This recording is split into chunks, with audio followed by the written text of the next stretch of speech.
How you guys doing? This is Dave Hughes with MMA Weekly.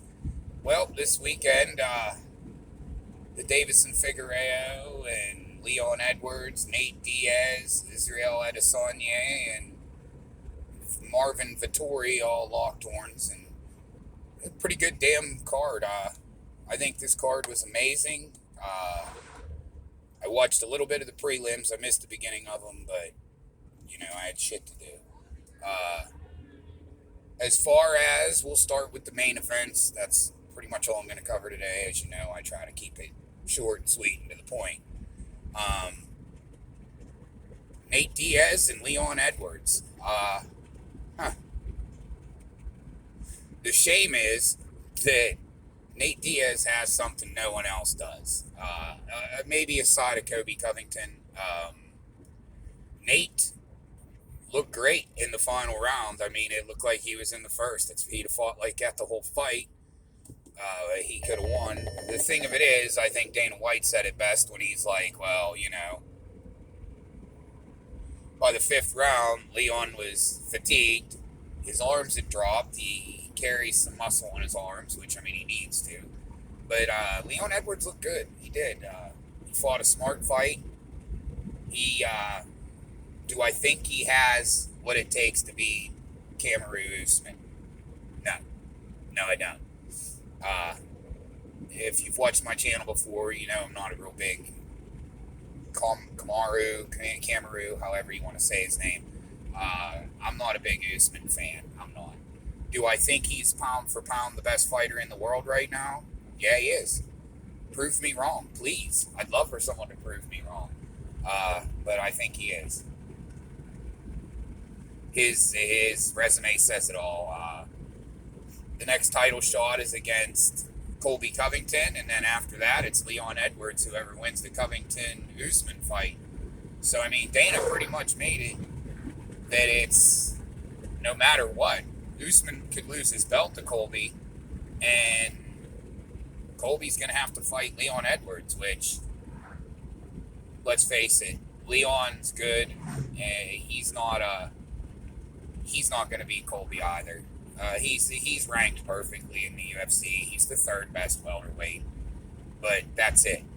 And the gap between him, Colby, and Usman is big. It's real big.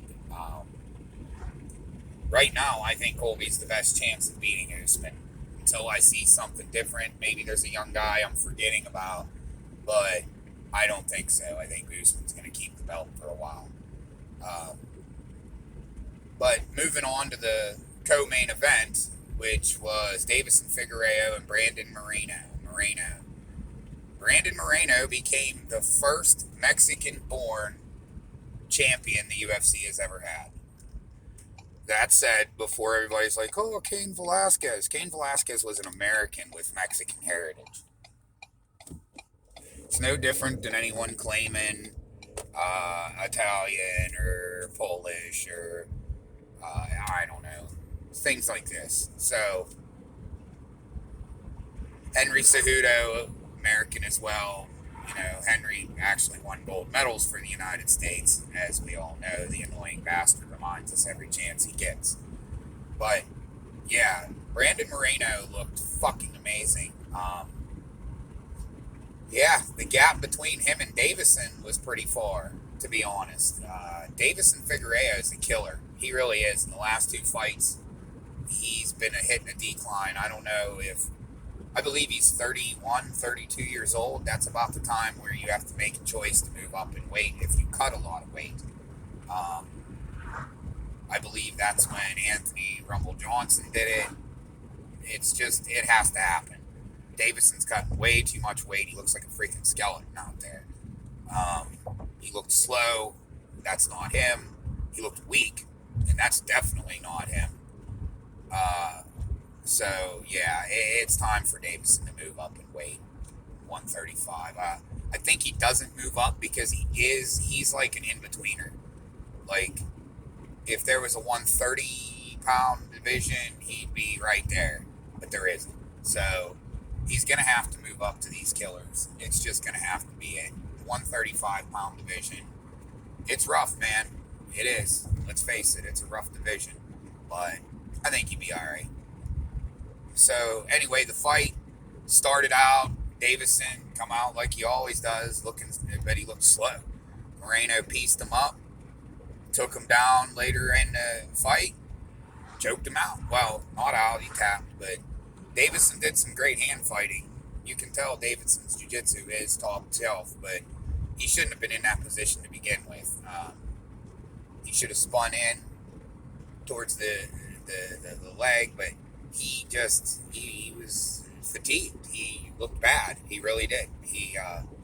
It killed me. I like Figueiredo. I really do.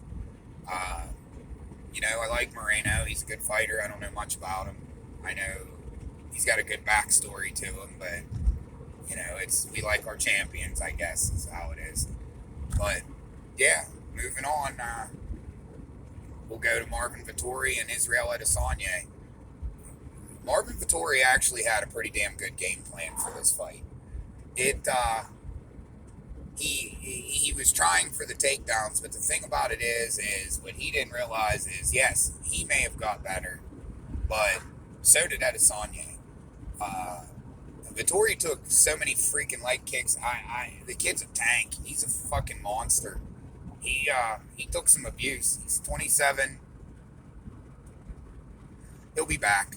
I hope that mentally he can take this. He was already calling out Paulo Costa, which seems like the smart fight to make if Costa wants to fight anymore. I think Costa's done now.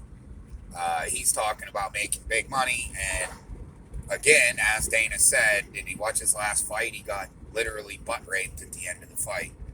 He fought like shit. His game plan was shit.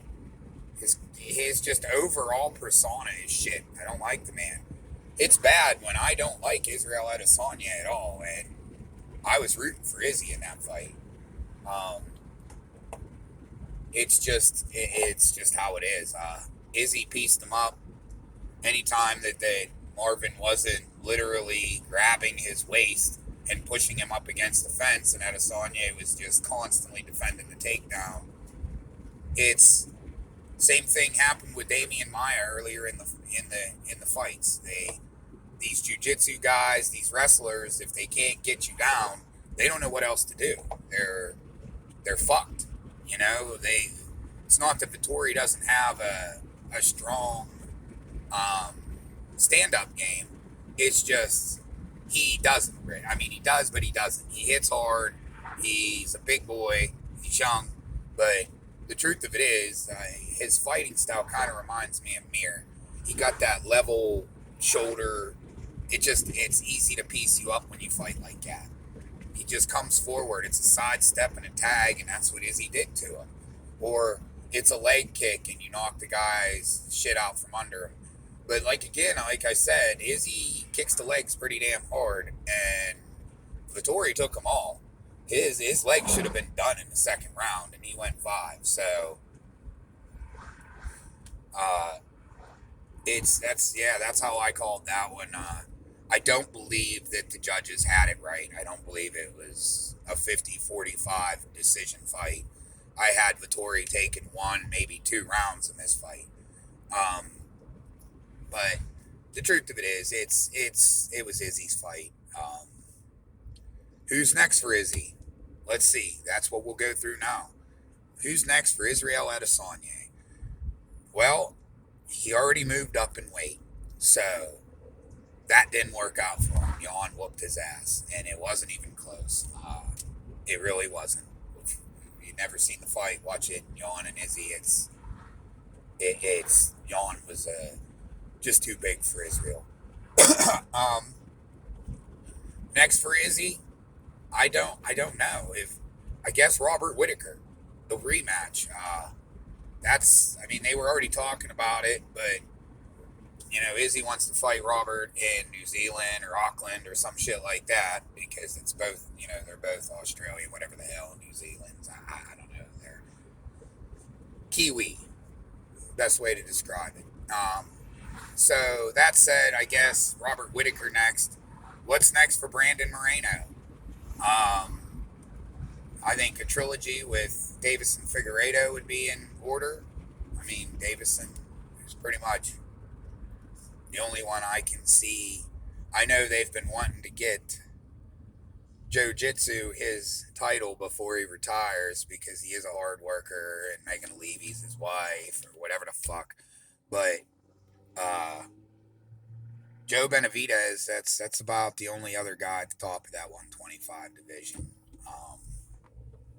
So that said, I guess Trilogy maybe let some guys thin themselves out a little bit and see where we go from there.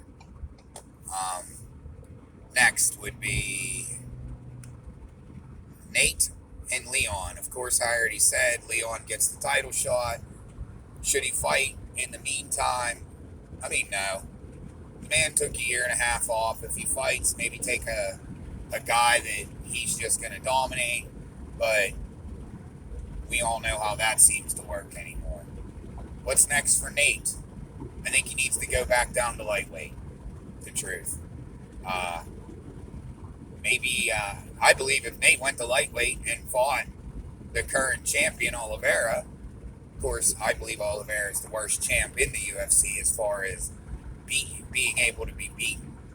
I think he could be beaten by anyone on the roster at any given day. Thing with Nate is, Nate's stand-up, I believe, is better than Oliveira, and their jiu-jitsu is about the same. Nate's a black belt as well, and a high black belt under Gracie, always has been. So, that said, yeah, I think maybe make the Nate Oliveira fight. Give Oliveira his money fight that he wants so bad. You know, maybe that'll stop him from going to 145. Yeah, that's pretty much where I'm at there. Leon, title shot. Nate, move down to lightweight, maybe take on Oliveira or whoever the number one, number two contender is. And that's about what I'm at with Nate. Figueiredo, Moreno, I think they need to run that back, or Figueiredo needs to move up and Moreno needs to take whoever the number one challenger is from there. I don't think Brandon Royval is still up there because Moreno already beat him. So, yeah, as far as Izzy goes, I'd like to see him fight Whitaker. And Marvin Vettori, I think that's a good fight between him and Costa. If Costa doesn't want to fight, I don't know. I don't know what's going on in that division right now. It's kind of that's the fights to make. I mean, in all honesty, if Paulo Costa doesn't want to fight, give him Darren Till. I think that's a good fight to make. Darren Till versus Marvin, or maybe give Till a warm-up fight back and let him have Jack Hermanson. We got to watch Jack Hermanson's jiu-jitsu. I believe he's coming off a win against that Shabazian. But, yeah, that's the wrap-up. So, as always, stay safe and God bless.